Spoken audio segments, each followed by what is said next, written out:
clock is ticking.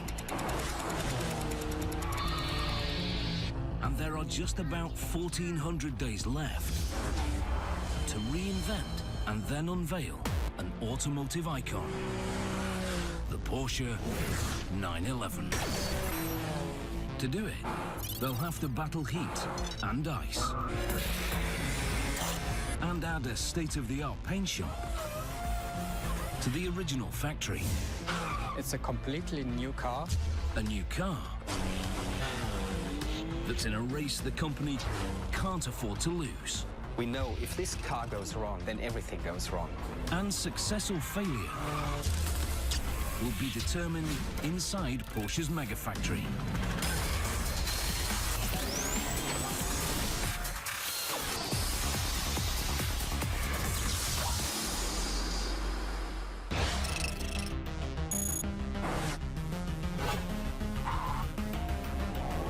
The decision has been made to create a completely new version of one of the most famous sports cars ever built. A machine known by just 3 numbers: 911. The car wasn't changed for the longest time, really. Now the company behind the car faces an extremely unusual challenge: how to update an automotive icon while staying true to its past. A new 911 had to look like a 911. And embracing the future. Well, this car has almost no carryover parts from its predecessor. It's an evolution that is fraught with revolutionary risks. For the machine, we have many very conservative customers. They don't like to change the 911 too much. And for the brand. Charm comes from history. But you can't change anything without people complaining about it and people getting upset about it. And time is not on the car's side. Since 2008, 911 sales have plummeted, dropping over 20% each year. Porsche needs a new 911, and they need it fast.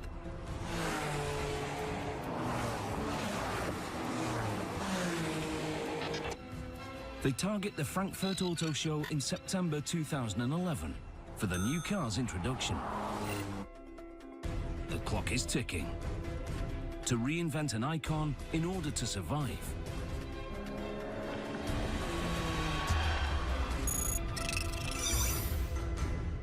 But their current factory can't do the job.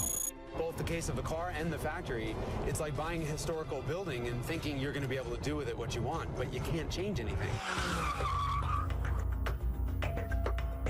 Both the factory and the car must respect the past while gearing up for the future. We are actually at the historic site. This is where the company started in 1949. So this is the former main entrance. When the original Porsche factory was first built, there was a lot of open land around it. But the company quickly found itself landlocked. It changed a lot. You know, it really started here on a very small site, and we couldn't really expand it. We have a lot of restrictions. We have little neighbors here, all kind of small businesses.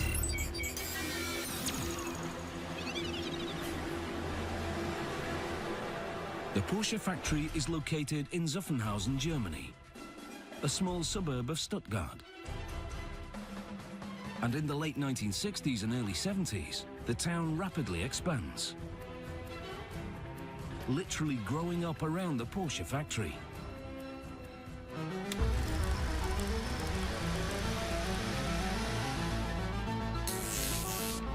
The spreading fame of the company only makes things worse. Demand for new cars is growing.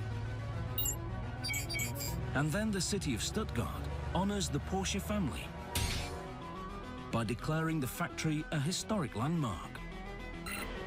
The original brick buildings cannot be changed. If the factory is to grow, the company needs to find other solutions. That's part of our heritage. In this building, the old Professor Porsche was already working. You can't tear this down. We're very proud of it. The board of directors of Porsche is still working in this old building.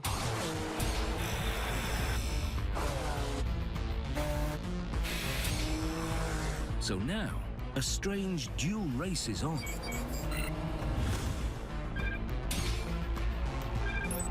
Involving both architects and engineers.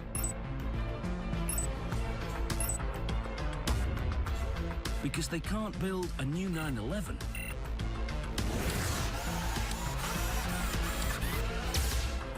without a new paint shop. Our old paint shop was quite old, so we knew we have to do something, and the new technology won't fit into the old paint shop, especially for the new 911.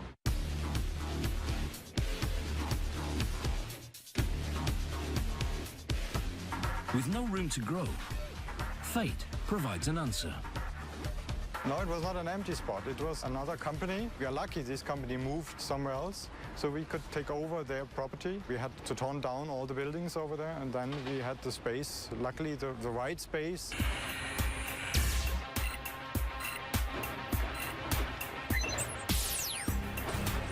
Demolition begins in 2006. Before the rubble is cleared, Porsche architects have a plan.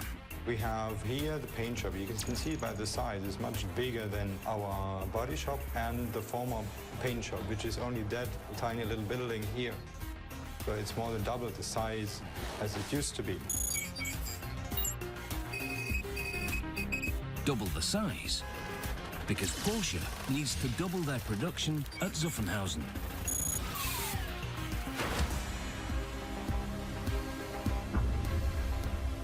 We decided that we need a new paint shop. The old one had been run out and so on, and it's not possible to paint the cars in the new paint qualities which are necessary today.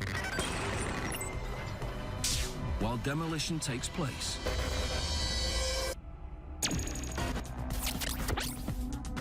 Porsche engineers and designers are working on the totally new 911.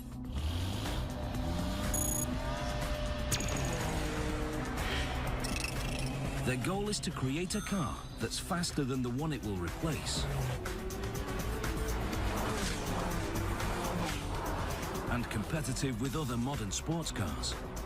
Can you imagine Apple coming out with an iPhone that's shaped like one of the brick phones from the 1980s, or even better, one of those ringy-dingy phones from the 1920s? I mean, Porsche is stuck in a design that's so old and timeless and gorgeous and all that, but they have to make a sports car that keeps up with other cars.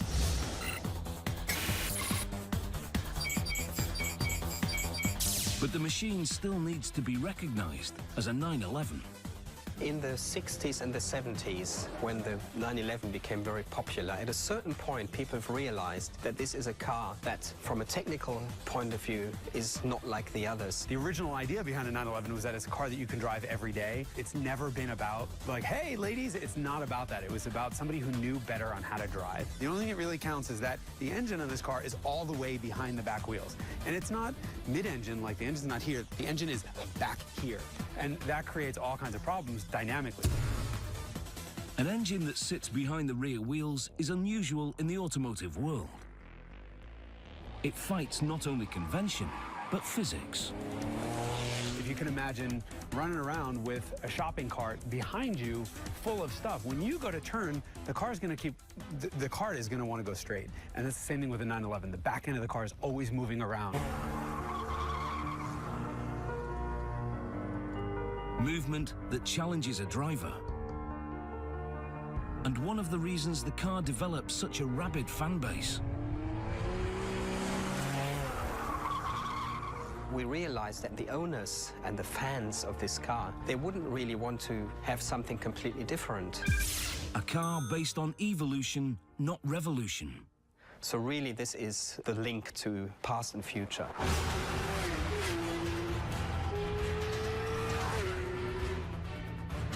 The model the new 911 replaces has been on the market for about 8 years.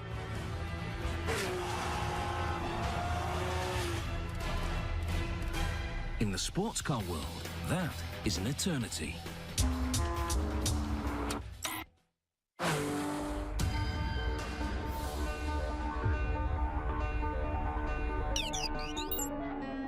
To survive, Porsche follows a German modernist design philosophy.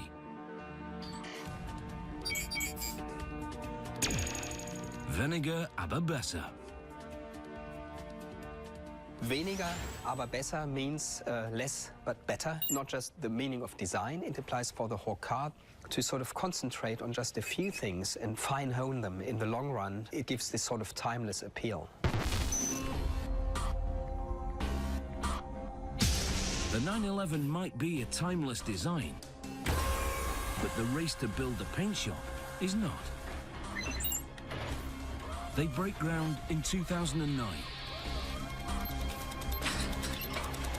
Just 2 years before the new model's planned introduction. The equipment inside is very dominating. The equipment actually tells you what to do. You are not that free as in an office space. The designer, as an architect, you can tell, okay, that's the way the building's supposed to look like. In this case, actually, the people who are doing the design for the equipment inside, they're going to tell you how the building's supposed to look like.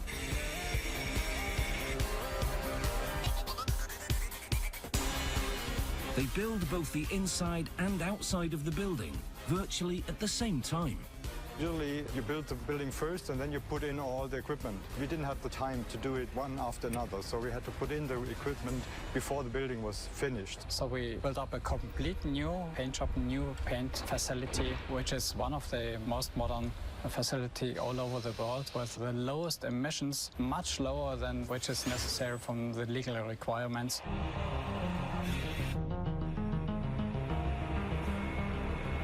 As architects and construction crews focus on the building,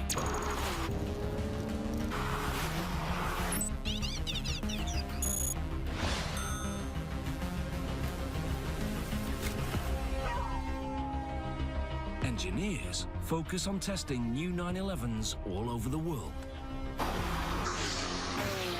Sometimes there are ideas which we test in prototypes and get some experiences with it, because we also have to answer the question, is this the right step? They drive prototypes through the burning temperatures of Death Valley in the United States.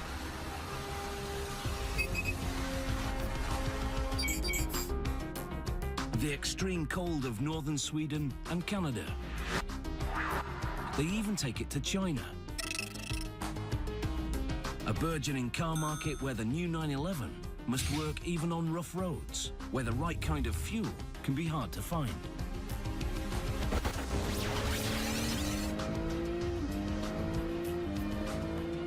A total of some 3 million kilometers of testing.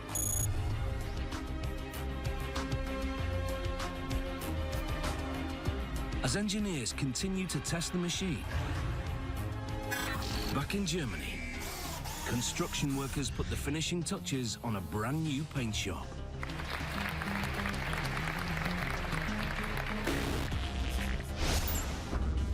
Now they're ready to build the new 911.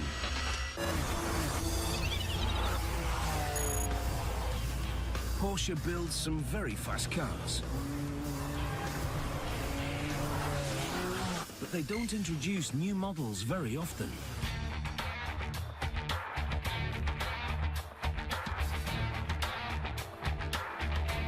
The new 911 is only the 7th version of the automotive icon that first appears in 1963. The challenge is to make it fresh enough that everybody says, wow, look, there is the new one. And at the same time, there's no doubt that this is still a 911. It takes 4 years to redesign the machine. 4 years fraught with peril. It's a classical, iconic shape. There's a danger that it looks too historic. I told my designers when we started this project, don't be afraid and make it look modern. Don't think everything is a holy grail. In the ultra-competitive sports car universe, a fast, sexy machine is the holy grail. the stakes for the brand are enormous. Porsche tried once to mess with the front end of a 911. It was the 911 that came out in 1999, and those cars are worth zero today. And they're great cars, but they're not really loved by enthusiasts. And one of the reasons is they tried a different front end. It had this sort of scrambled egg, melted, kind of gooey headlight. And it's amazing what happens. You do that, and people just don't immediately recognize it as a 911 and don't love it. The 911 is not Porsche's highest volume product.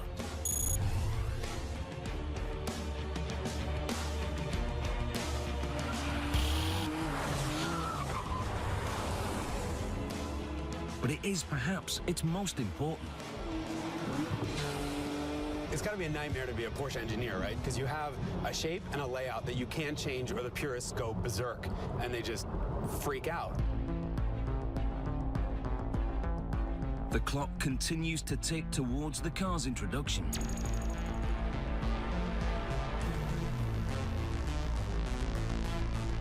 There's a delicate balancing act taking place. Sometimes there are ideas for the new car where there's no discussion about it. We just transmit it into reality because it's absolutely clear this is the right step. Many people think the new car is much bigger than the old one, but this is not true. It's just a little bit which the car is longer. We increased the wheelbase by 100 millimeters. That's quite a lot. Another new idea is a lighter body. The biggest change from its predecessor to the new car is the whole body, which gave us the possibility to reduce the weight of the car, which is absolutely important for a sports car. It gives you the chance to make the car faster. Acceleration times get shorter. It improves the fuel economy, the fuel efficiency.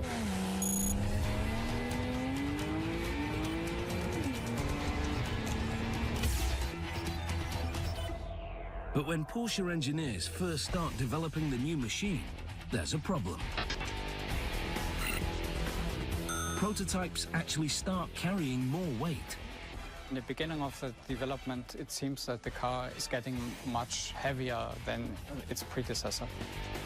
Engineers go back to the drawing board and find inspiration from an unlikely source.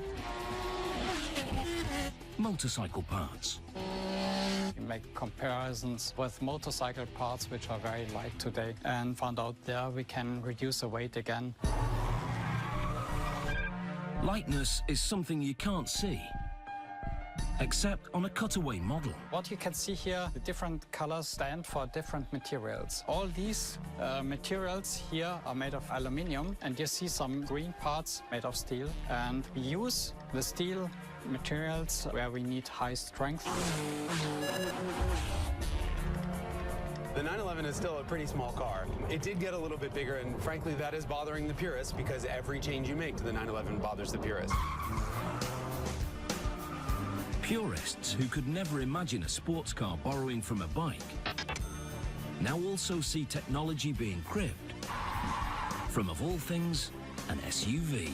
Dynamic chassis control is a complete new feature. We launched it the first time in the Cayenne. You know, Cayenne is a SUV. The dynamic chassis control system limits the amount of body roll the car experiences. Less roll means more traction. And more traction equals faster lap times. I have to be honest, when we started development, the guys from the chassis department came to me and say we should install also the Porsche dynamic chassis control in the 911. I said, why does this car need a PDCC, as we call it?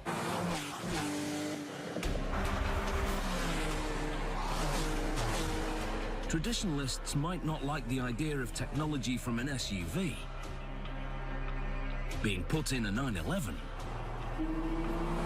but it's hard to argue with the results. The new car is 14 seconds faster on the Nürburgring Nordschleife.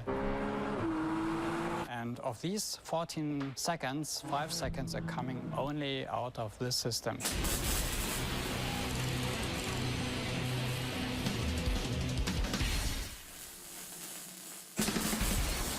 Some of those remaining seconds are shaved by building a lightweight body.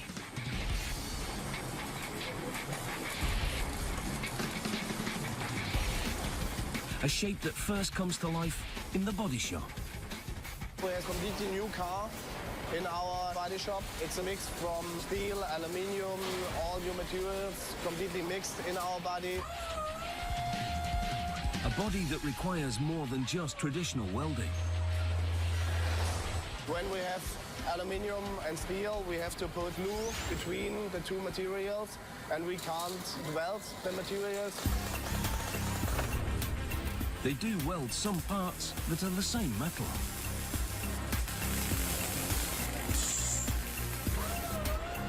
It's all done automatically. When they can't weld, they use screws and rivets to help hold the body parts together.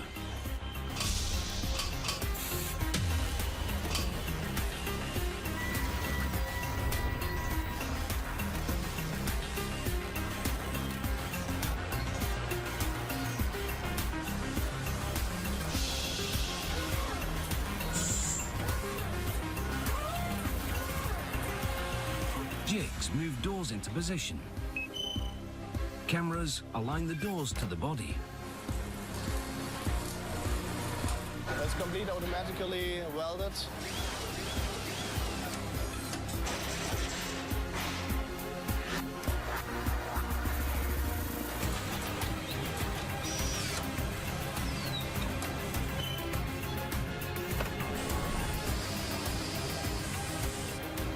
Now we are in the last station. We are making the body clean and ready to go to the paint shop. In the race to introduce the next 911, every station is on the clock. The bodies move to the new paint shop, the one now sitting next to the old factory. For the complete new 911, we had to invest a lot of money.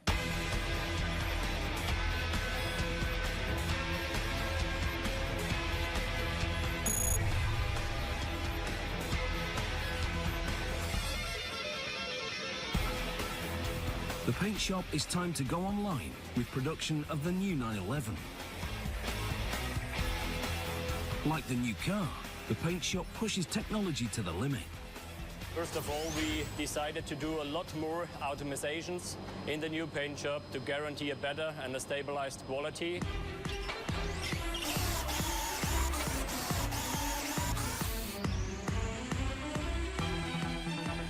That means a lot of robots. Robots that open and close doors and hoods. Paint. And even clean off the cars with a robotic version of a combination vacuum cleaner and dust brush. The way they paint the new 911s is state of the art. Even more unique is what's happening on the top floor above the paint booth level. This is where Porsche has installed an unusual air filtering device for the entire building. One of our biggest targets was to save the energy consumption, and there we did a lot of air recovering, air cleaning technologies. Special ducts channel all the air from the building into a cleaning system. It's not just to keep the cars being painted clean. The factory itself is one of the cleanest paint plants in the automotive world. Nearly about 70% of the air which is coming in, the spray boozers, they are reused, cleaned and reused in our system. They use that air to keep temperatures inside the plant constant without burning fossil fuels. Each year, an average car paint plant produces enough dust in the air to fill an entire truck with 120,000 kilograms of dust. With these new technologies we have installed, we only produce one barrel, about 120 kilograms a year.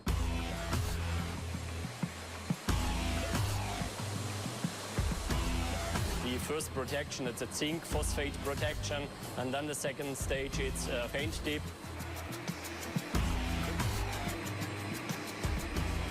And that gives the real corrosion protection to the body. Now we are in the center of our paint shop. What you see here is the base coat application.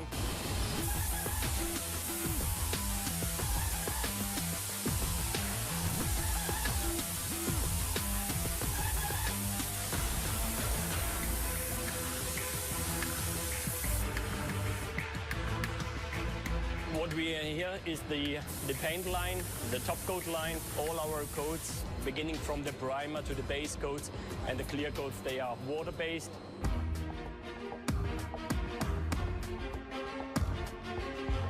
The new paint shop is finally finished with the new 911.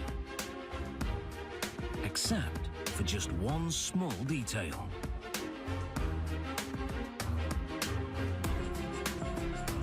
Special area, we put the Porsche badge on the body. Before it was only a body, now it's a real Porsche.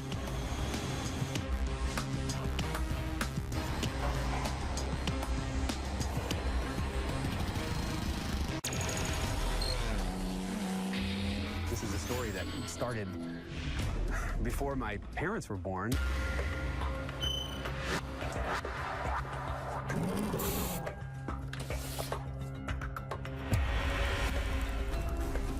That story starts in 1950. Porsche opens its Zuffenhausen factory and builds its first sports car.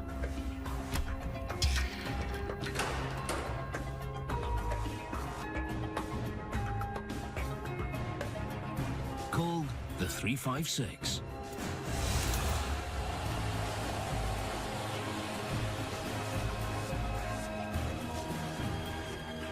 In the late 50s, it was obvious that the 356 had to have a successor.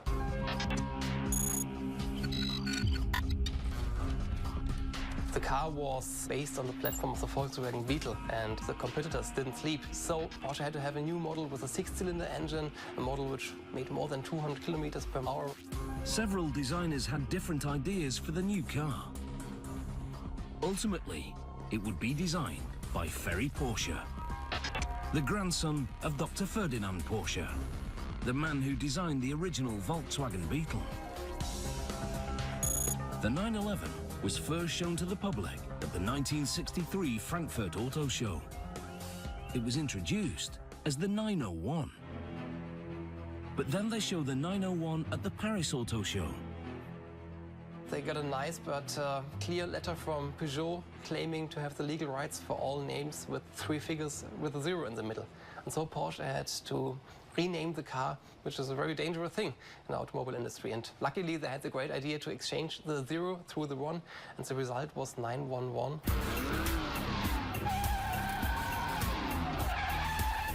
The now renamed 911 develops an almost fanatical following amongst serious sports car enthusiasts. Many things which are typical for the 911, which are there from the very first moment and which will probably never change. We have the rear engine. It's a flat 6 engine. Fanaticism that starts with the classic rear-mounted engine. We are at the beginning of the assembling line. These are the parts for the first step of production. The crankcase, the connecting rods and the pistons, for example. They had to change about 150 parts to build the new 911 engine. The basis of the engine is nearly the same.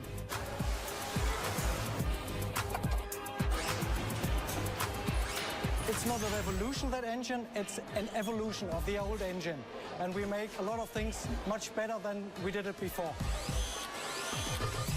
They make the new engine smaller. Not physically, but internally. The amount of air that the motor can displace drops from 3.6 litres to 3.4 litres. Yet the new engine makes 5 more horsepower than the power plant it replaces.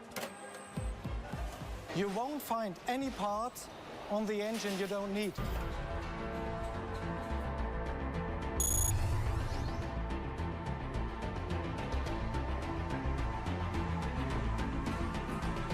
The new engine also gets better mileage.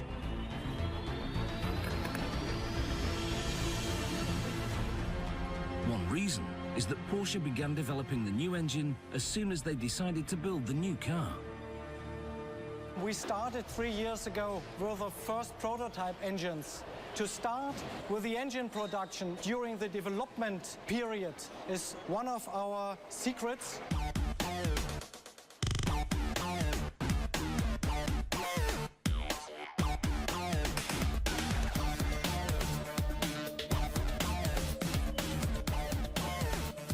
Porsche has a simple way to make sure all the right parts are at the right place on the engine line.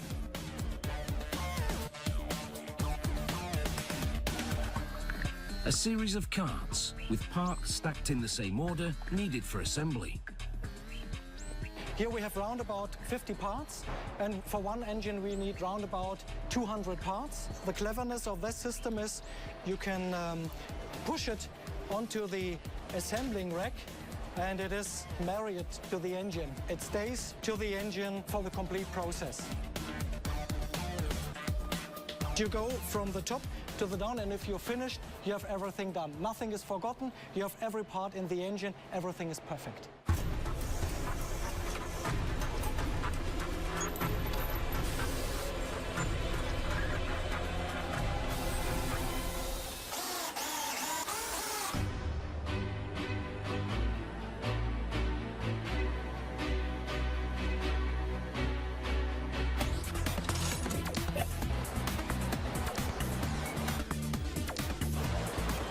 The classic 911 Flat 6. Redesigned. Lighter, but more powerful.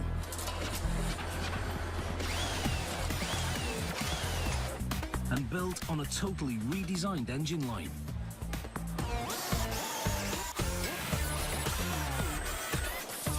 It's about 16 automated robots in this assembly line. It takes about 4.5 hours to build a 911 engine. And in the race to get the car ready for the Frankfurt Auto Show, they count each and every second. The staging time is 2 minutes and 45 seconds.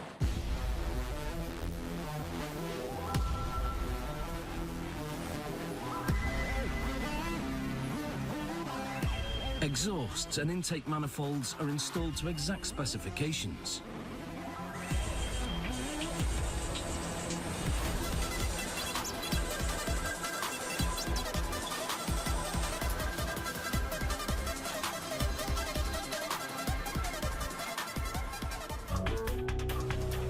And then they turn up the heat in their testing process. This is a hot test. These are hot test cells. We have 7, and we run all our engines. Hot testing is the final quality control check for the engine, the very first time it's run under its own power. We have always been a modern factory, even if the buildings are old, because you need a modern factory to produce modern cars, and that has nothing to do with the buildings. A modern factory where robotic carts receive electronic signals when it's time to move an engine. This automatic transporting system knows the engine is finished. He lifts it automatically and takes it to the assembling line. Engines arrive at a very unusual final assembly building. It's very unusual in Germany that you produce on different levels. It's an entirely vertical approach to car building. Normally, very new factories make it on one floor, on one line. In this building, we produce the 911 in 3 floors. They build 911s on multiple floors because they have to. Because space is limited, we can't grow horizontally. We have to grow vertically. The painted bodies enter the factory on the middle floor. The doors are taken off to be sent to a special line that adds speakers and wiring.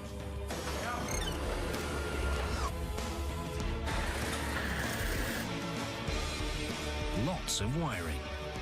1.5 kilometers wiring in one car. They sub-assemble the dashboard right next to the line.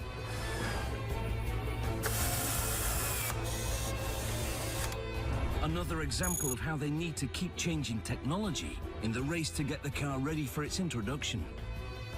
What we are doing here is to weld the upper and the lower part of the dashboard together. We used to use screws, but now the welding does it even better.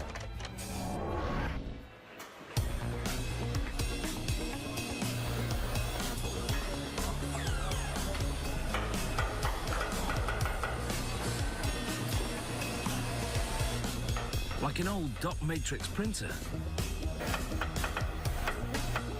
a special tool swings over each car and prints the unique vehicle identification number of each car into its chassis.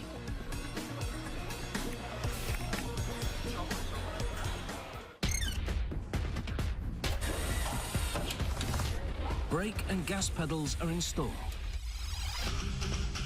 In what looks like some kind of strange robotic ballet, a mechanical jig twists and turns a roof panel.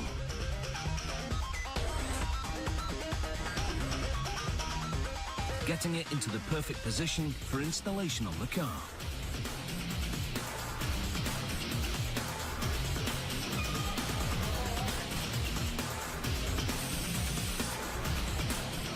The cars move down the line, where other robots install the front and rear windshields.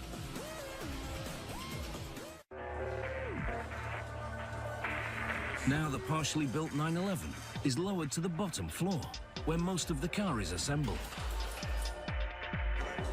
Each machine is picked up by orange U-hooks, making it easier to install brake and fuel lines underneath the car. They assemble the transmission to the new engine.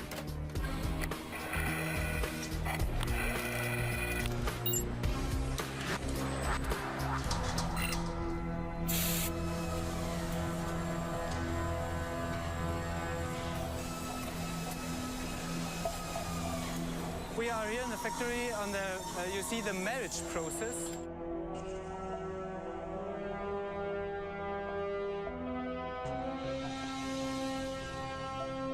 The marriage process is the process where the axle, the engine and the gearbox come together with the car body.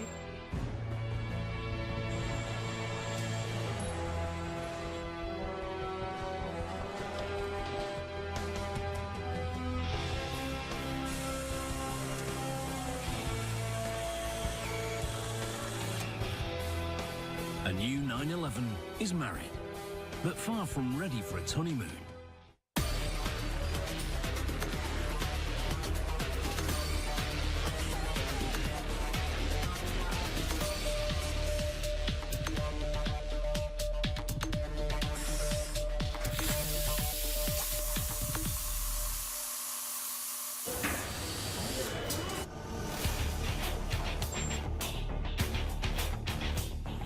The finished doors put back on.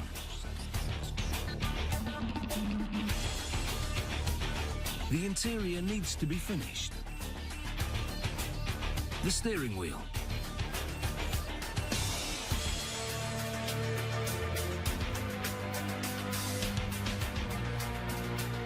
Seats.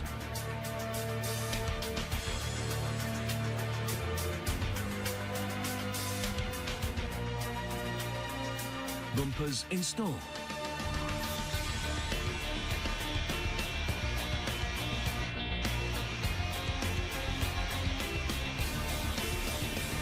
Of all the work still needing to be done, perhaps this is one of the best jobs.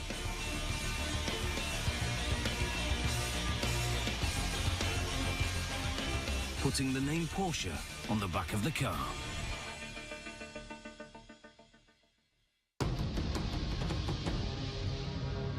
The 911 then heads down to the quality control department.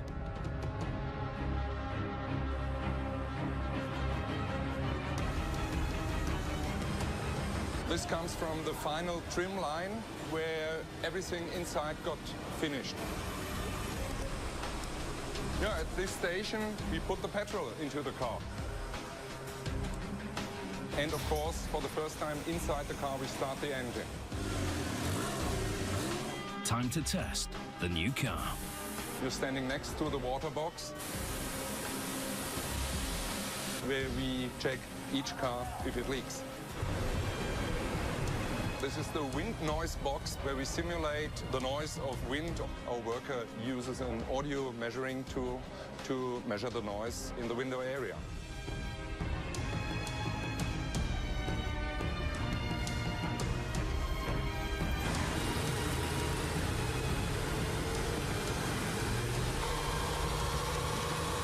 Now we are on a dynamometer where we basically do a complete drive.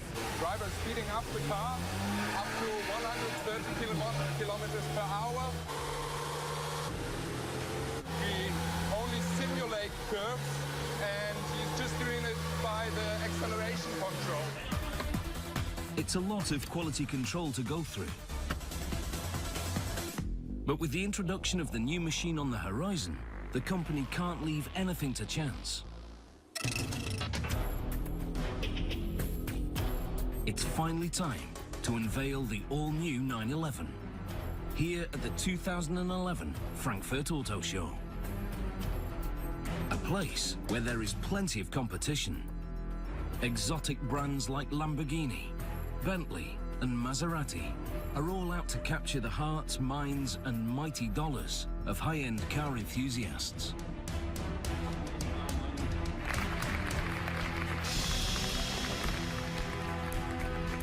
After just under 1,400 days of hard work, the clock finally hits zero. It's time to introduce the new machine, and how it's received will help determine the fate of the brand. With bated breath, the brand introduces the new machine. It's voted the most significant model at the show by Auto Week magazine. It's the biggest achievement if you make a car where people say, look what a classic, and at the same time, it's one of the most modern looking cars on the road today. A modern looking car that, though German in design and build,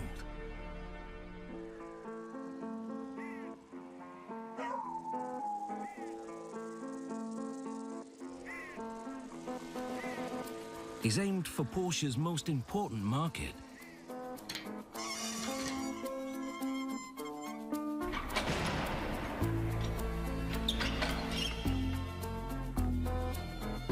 ...9,000 kilometers away from Stuttgart, Southern California. Here in the desert outside of Los Angeles, two brand new 911s are being carefully offloaded. On a day to discover what the new 911 is like in the real world.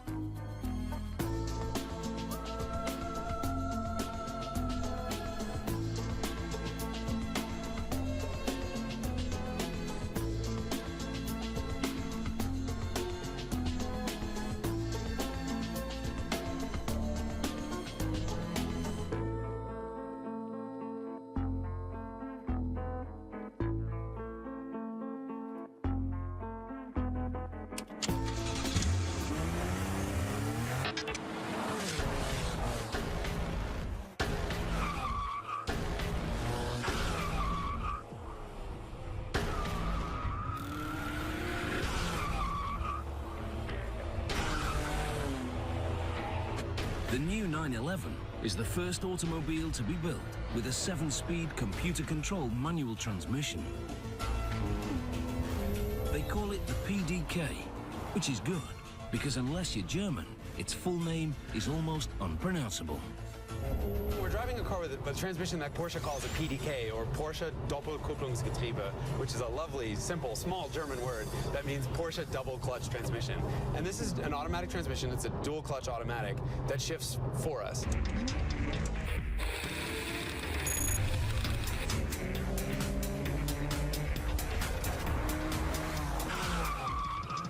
It has an automatic mode, or I can use these paddles on the steering wheel to tell it to go second, third gear, fourth gear. I just touch a button and it selects the next gear for me instantly. I mean, there's really no, you hear that? There's no interruption in power. It'll get right to the red line, and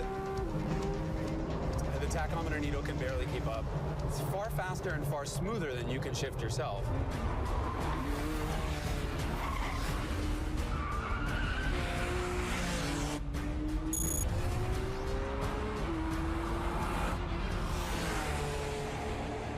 There are definitely benefits of having the engine out in the back, and the biggest one is traction. You can always lay all the power down coming out of a corner. These cars really, really fly out of corners.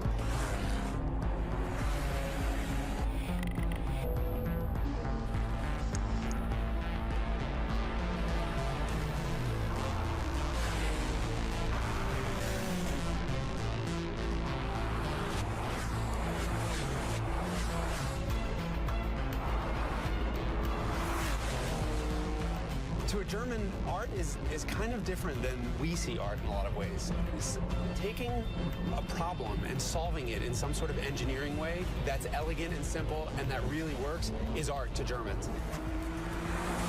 I guess Porsche is just very open to things that make a car work better. And on the other hand, there's a lot of things that we just don't do because we say, yeah, it's technically possible, but is it really something the driver needs? The new 911, Porsche's latest example of how it views the marriage of art and technology. A car that balances history, quirks, and perhaps what some aficionados would even call love.